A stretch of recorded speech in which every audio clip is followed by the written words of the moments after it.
Buonasera, benvenuti a questa edizione del nostro telegiornale. Vediamo insieme i principali titoli.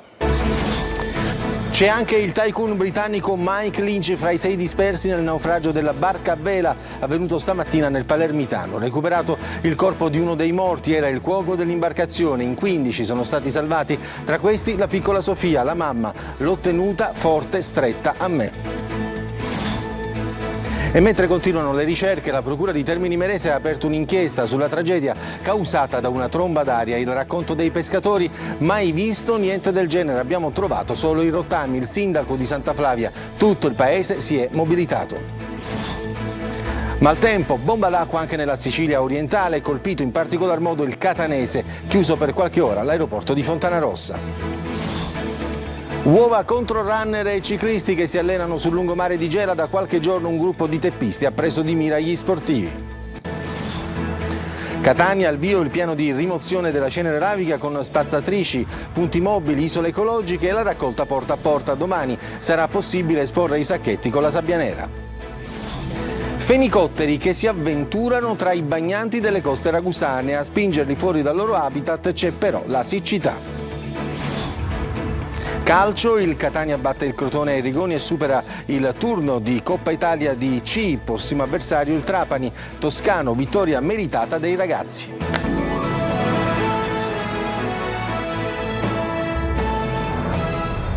E come avete sentito dai titoli, c'è anche il tycoon britannico Mike Lynch, 59 anni, fondatore della multinazionale dell'informatica Autonomi, fra i 6 dispersi nel naufragio della barca a vela avvenuto stamattina nel Palermitano. Recuperato il corpo di uno dei morti, era il cuoco dell'imbarcazione. In 15 sono stati salvati, ma ci fa il punto Adelaide Barbagallo. La notizia del Basin, lo yacht di lusso affondato in Sicilia, è diventata immediatamente l'apertura della BBC. Tra i 6 dispersi nella sciagura c'è Mike Lynch, considerato il Bill Gates inglese. 59 anni, è uno dei più noti e ricchi uomini d'affari della City. Nato alla periferia est di Londra da genitori irlandesi, il padre pompiere, la madre infermiera, brilla a scuola, si laurea a Cambridge. A fine anni 80 fonda la sua prima società. Da lì a poco, in un crescendo di investimenti, crea una serie di aziende. Tra queste la Autonomy, che diviene leader mondiale per la ricerca di fonti in email, telefonate e video, quindi una società di cybersicurezza. Investe in nuove tecnologie per individuare e prevenire i crimini finanziari sul web. Collabora con Slaughter & May, uno dei più grandi e prestigiosi studi legali inglesi. Fra tanti onori nel suo curriculum c'è però anche una grave accusa di frode. Lo scorso 6 giugno la giuria lo ha assolto con formula piena da tutte le imputazioni. La vacanza in barca in Sicilia doveva ricompensare per il tornado di tribolazioni giudiziarie. Ce l'ha fatta la piccola Sofia, una bimba di appena 1 anno che assieme alla sua mamma era tra i 22 che si trovavano a bordo. Il mare in tempesta stava per strapparla dalle braccia della donna. L'ho tenuta forte, stretta a me, tra onde altissime. In tanti urlavano. Per fortuna si è gonfiata la scialuppa di salvataggio e in 11 siamo riusciti a salirci sopra. La bimba, arrivata all'ospedale dei bambini di Palermo, sta benissimo. La mamma ha solo un'escoriazione che è stata curata con alcuni punti di sutura. Altri superstiti si trovano in hotel. Tra le onde è stato recuperato il corpo senza vita di un uomo. Si tratta di un membro dell'equipaggio, il cuoco, cittadino di Antigua, nato in Canada. Salvi gli altri membri della barca a vela. E continuano senza soste le ricerche degli altri dispersi. A Porticello sono arrivati i sommozzatori dei Vigili del Fuoco e della Guardia Costiera. La Procura di Termini Imerese ha aperto un'inchiesta. La tragedia causata da una tromba d'aria, il racconto dei pescatori: mai visto niente del genere, abbiamo trovato solo i rottami. Sentiamo Manlio Viola.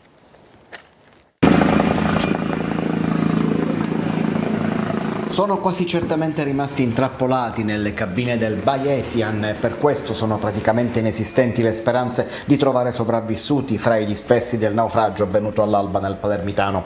La prima ricostruzione della tragedia parla di un forte vento di ricaduta, praticamente una tromba d'aria, che ha spezzato l'enorme albero dell'imbarcazione di lusso da 56 metri, famosa in tutto il mondo proprio per quell'albero. La barca si è quindi sbilanciata e in un attimo si è rovesciata e inabissata.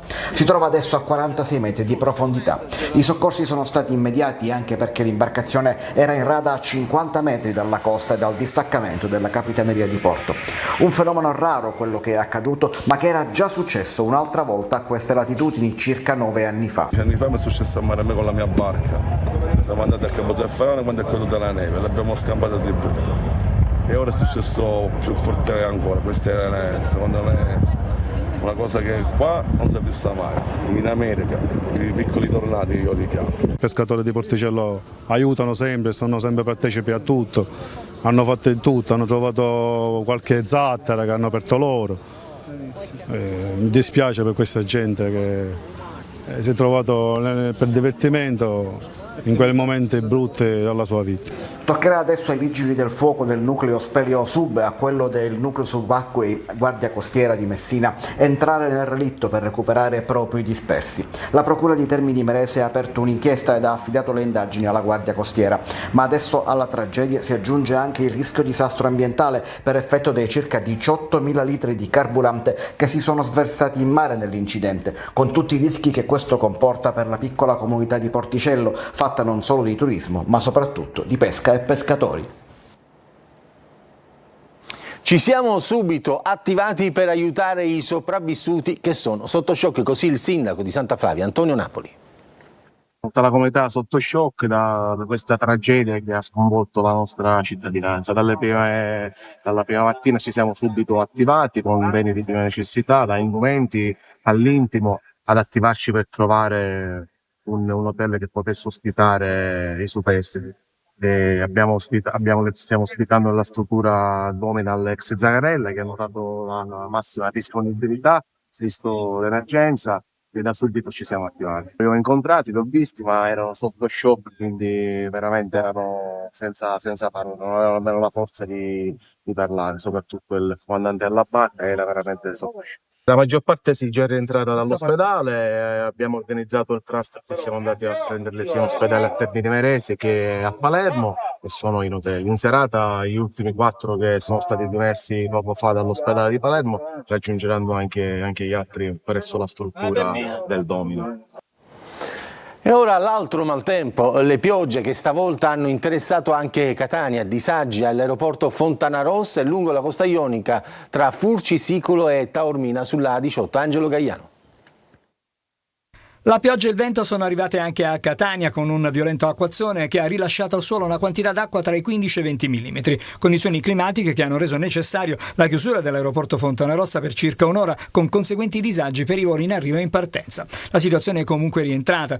Le precipitazioni hanno lambito la zona nord di Catania, mentre il versante ionico da Messina Sud fino a Giarre ha registrato temporali localmente violenti. Sulla A18, impraticabile per allagamento, lo svincolo di Fiumefreddo. Centinaia gli automobilisti, come vedete nelle immagini, rimasti bloccati e incolonnati lungo l'autostrada. A Piedimonte Etneo la pioggia più intensa. Questa instabilità condizionerà il meteo dell'isola almeno fino a giovedì. La goccia fredda posizionata sul terreno nelle ore notturne, spiega Alfredo Ragonese di Meteo Sicilia, risulterà attiva lungo il versante settentrionale con violenti temporali accompagnati da forti venti, mentre nelle ore centrali delle giornate, quelle più calde, farà sentire i suoi effetti sulla Sicilia centro-orientale. A condizionare l'attuale quadro climatico contribuisce anche l'elevata temperature dei mari, quasi 30 i gradi registrati in superficie nel Mar Ionio. Da giovedì netto miglioramento con clima nuovamente più asciutto. Le piogge di queste ore seguono quelle di Brolo in provincia di Messina, con scene di un ordinario allagamento. Colate di fango, strade interrotte, abitazioni evacuate a Naso e Gliaca di Pilaino,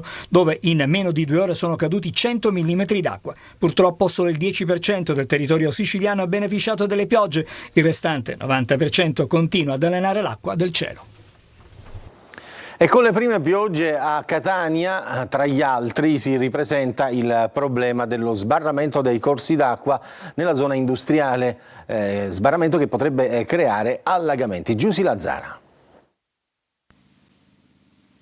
Cosa sono diventati questi corsi d'acqua? Il Forcile e Arci lo si vede dalla vegetazione galleggiante di Lemma, che fa da sensore per la presenza di sostanze inquinanti dovute alla mancanza di depuratori. A Catania si ripresenta puntuale, anche per le condizioni meteo che si avvicinano, l'atavica questione dello sbarramento dei canali nella zona industriale che sfociano alla Playa. Adesso l'11ª commissione consiliare, dopo un sopralluogo, chiede che ci siano controlli costanti e chiede anche lo sbarramento del Forcile, come già per l'Arci. Da sempre i 2 corsi d'acqua erano stati sbarrati a ridosso della stagione balneare, poi nel 2021 il Tribunale di Catania aveva stabilito il blocco solo per il canale Arci. Di sbarramento non ne vuol sentir parlare il professore Civelli, ordinario di idraulica agraria dell'Università di Catania, che chiede interventi più mirati. Sono interventi che non sono consentiti per legge e che sono tecnicamente sbagliati, in quanto potrebbero comportare gravi problemi di allagamento nelle zone a monte. In particolare il Forcile potrebbe comportare allagamenti nella zona dell'aeroporto di Catania e del villaggio Sant'Emilia Goretti, e lo sbarramento sul fosso d'Arci può anche comportare problemi di allagamento nella zona industriale di Catania. E dire che di controlli non ne sono stati fatti, lo conferma l'ARPA, l'Agenzia regionale per l'ambiente, proprio quest'anno. Restano invece le carenze strutturali di sempre, con l'incompiuta rete fognaria di Catania e della zona industriale, con la mappatura degli scarichi autorizzati proprio in quest'area. E i produttori di agrumi e gli allevatori dell'Ennese e del Catanese potranno usare l'acqua della diga Pozzillo di Regalbuto. Lo ha stabilito una ordinanza del commissario delegato per l'emergenza idrica Dario Cartabellotta, che prevede un volume totale di 150.000 metri cubi di acqua per la seconda irrigazione di soccorso negli agrumeti delle aree irrigue del Consorzio di Bonifica di Enna, anche fuori comprensorio consortile e per gli usi zootecnici. Il provvedimento dispone anche che Enel, gestore dell'invaso, attivi un monitoraggio dell'ittiofauna in modo da assicurarne la salvaguardia. E ci spostiamo a Gela, dove runner e ciclisti che si allenano sul lungomare da qualche giorno sono presi di mira da un gruppo di teppisti che a bordo di una Panda tira addosso agli sportivi uova congelate. Indagano i carabinieri che stanno visionando le telecamere di sorveglianza GR Italia. Da qualche giorno runner e ciclisti che quotidianamente si allenano sul lungomare Federico II di Gela convivono con la paura di rimanere vittime della banda dell'uovo, un gruppo di teppisti che a bordo di una Panda tira addosso agli sportivi uova congelate che di fatto si trasformano in pericolosissime pietre. Gli agguati sono avvenuti tutti più o meno in questa zona, quella appena al di sotto della discesa a Borsellino, tutte le prime ore del mattino, e la modalità è sempre la stessa: un'auto affianca il runner o il ciclista e viene lanciato l'uovo e poi l'auto corre via in direzione opposta. In pochi giorni sono state diverse le vittime della banda, tra loro anche il maratoneta pluripremiato Francesco Zito, colpito in un occhio. Il podista è stramazzato a terra sanguinante ed è stato trasferito all'ospedale Sant'Elia di Caltanissetta, dove gli hanno rimosso i frammenti d'uovo dall'occhio. Oggi è tornato ad allenarsi, ma porta ancora sul viso i segni dell'agguato. Stanno massacrando runner e anche ciclisti e anche donne, signore che sono coi cagnolini in giro per le strade di Gela. È una vergogna assoluta. Io spero che al più presto vengono presi. Tra le vittime anche Giuseppe Romano, ciclista, presidente della FIAB locale, colpito alla testa da un uovo congelato. Fortunatamente per lui aveva indosso il caschetto protettivo. Mi sono interrogato sul perché. Perché questi episodi? Perché così tanta cattiveria gratuita? Perché questa società continua in questa direzione? Sia Zito che Romano hanno presentato una denuncia ai carabinieri. Un'altra vittima dei raid della banda, a sua volta colpito, è riuscito a segnalare la targa della vettura direttamente alle forze dell'ordine. È probabile che chi ha agito verrà individuato a breve, anche grazie alle tante telecamere di videosorveglianza della zona, le cui immagini sono state acquisite dagli inquirenti. E a Bagheria, in provincia di Palermo, in Contrada Mona, con un grosso incendio è divampato. Sono intervenuti i vigili del fuoco, la Polizia Municipale e la Protezione Civile ad andare in fiamme, oltre alle sterpaglie, anche cumuli di rifiuti speciali e tossici come l'Eternit. Nella zona si è alzata una coltre di fumo molto alta che è stata notata anche a grandi distanze. E torniamo a Catania, spazzatrici meccaniche, punti mobili, isole ecologiche e la raccolta porta a porta. Ecco il piano straordinario per la pulizia della cenere vulcanica. Adelaide Barbagallo. Nelle isole ecologiche i cittadini conferiscono i sacchi pieni di cenere vulcanica. Questo cassone è già quasi pieno, tra poco sarà sostituito. Siamo a Picanello. Sono diversi cittadini che hanno raccolto l'invito di conferire qui la cenere vulcanica. Già da questa mattina stanno conferendo? Da stamattina dalle ore 7 c'è stata molta affluenza, i nostri concittadini stanno rispondendo nel raccogliere la propria terra e buttarla presso l'isola ecologica di pertinenza. Dobbiamo essere civili, no? Catanesi dobbiamo essere fieri di esserlo. I cittadini alle prese con la rimozione e lo smaltimento della cenere vulcanica possono utilizzare anche i punti mobili. Nel quartiere di Canalicchio, in via Barletta, proprio accanto a Piazza dei Viceré, uno dei tanti cassoni mobili che sono stati posizionati affinché i cittadini possano conferire proprio qui, nel loro quartiere, i sacchi con la cenere vulcanica. E c'è un'ulteriore agevolazione: ogni martedì sera, oltre alla carta e cartone, si possono depositare davanti alla propria abitazione i sacchi con la cenere vulcanica. Saranno prelevati il mercoledì mattina da Gema e Supereco. Intanto in città è scattato il piano straordinario di spazzamento meccanizzato della cenere, partendo da una larga zona del centro. Ci sono quartieri però che attendono da tempo, come Canalicchio. In lista di attesa ci sono via Domenico San Filippo, via Generali San Marzano e strade adiacenti.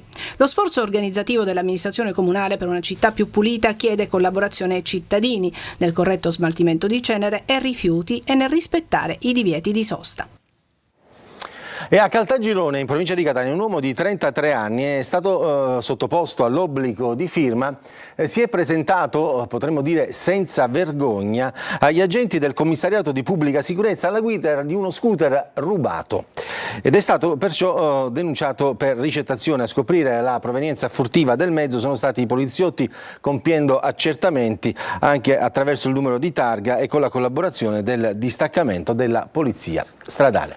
Adesso c'è la pubblicità, poi torniamo con le belle immagini dei fenicotteri in spiaggia che però purtroppo sono lì non per passeggiare ma in cerca di cibo a causa della crisi idrica.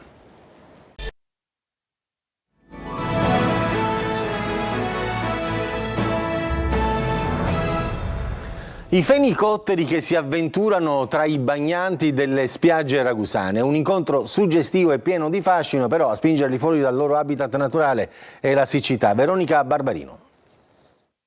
Da più di una settimana esemplari di fenicottero maggiore, non ancora del tipico colore rosa, sono stati filmati e fotografati dai bagnanti lungo le spiagge del litorale ibleo. Protetti e tutelati dallo Stato, sono giovani nati nelle riserve naturali della zona, che purtroppo a causa della siccità e degli incendi non riescono a sostentarsi e si rifugiano sul litorale marino in cerca di cibo. Tanta la voglia dei curiosi di interagire con i volatili a pochi passi da loro, ma essendo animali molto sensibili allo stress, l'OIPA invita a un consono comportamento. Il nostro avviso è sempre quello a lasciarli tranquilli, a non stressarli, a non seguirli, soprattutto a stare attento ai vostri figli, perché ci hanno segnalato insomma che inconsciamente, incautamente molti piccoli gli tiravano qualcosa, addirittura c'era chi gli dava pane. È dannoso. È importante sapere che l'OIPA va contattata soltanto in caso di animale ferito. Loro poi si adopereranno a trasferire l'animale negli appositi centri specializzati. Purtroppo ad oggi non c'è una vera e propria rete di immediato soccorso. Io spero per il prossimo anno di poter avere un numero verde con anche un veterinario reperibile, in modo da poter far sì che tutte le persone che ci segnalano abbiano delle risposte chiare ed esaurienti in merito, e soprattutto che l'animale in caso di emergenza possa avere uno staff che immediatamente lo possa recuperare. Adesso ancora una pausa pubblicitaria, poi torniamo per parlare di calcio.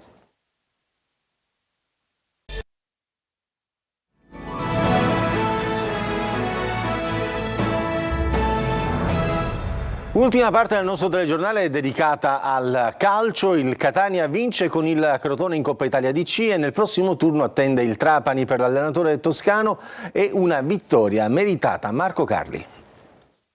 Una vittoria di rigore dopo 120 minuti che hanno detto che il Catania deve crescere, come ovvio, ma che ha possibilità e attributi. Dopo un primo tempo complicato ma senza rischi, gli etnei hanno cambiato qualcosa nella ripresa, diventando un po' più simili a quello che chiede l'allenatore. Avevo capito che potevano farlo, quello che hanno fatto il secondo tempo, di essere aggressivi, di essere più sui riferimenti, di rischiarsi qualcosa anche nell'1 contro 1, e l'hanno fatto bene. Il primo tempo siamo stati un pochettino timorosi, attendisti, anche se abbiamo subito poco. Buona la prima, davvero la prima in cui Toscano ha potuto schierare i nuovi acquisti. Oggi dovevo capire cosa è meglio fare con questa squadra, con questi ragazzi, per le caratteristiche, perché veramente di partite vere, ma anche in allenamento ne abbiamo fatte poco, e oggi mi hanno dato delle indicazioni su cui poter lavorare in futuro. Il rigore di Di Gennaro suggella il 7-6 finale in questo turno di Coppa. Nei regolamentari a inizio ripresa passa in vantaggio il Crotone con Gomez, ma Luperini, che impressiona positivamente già alla prima partita, pareggia. Nei supplementari calabresi pericolosi con 2 legni, ma alla fine la spunta il Catania. Agli ottavi Etnei contro il Trapani al Massimino, e sabato è già campionato con i rossazzurri a Potenza contro il Sorrento. Ed è il mercato che è pronto a tenere banco per le prossime 2 settimane siciliane che devono completare la rosa. Francesco Triolo.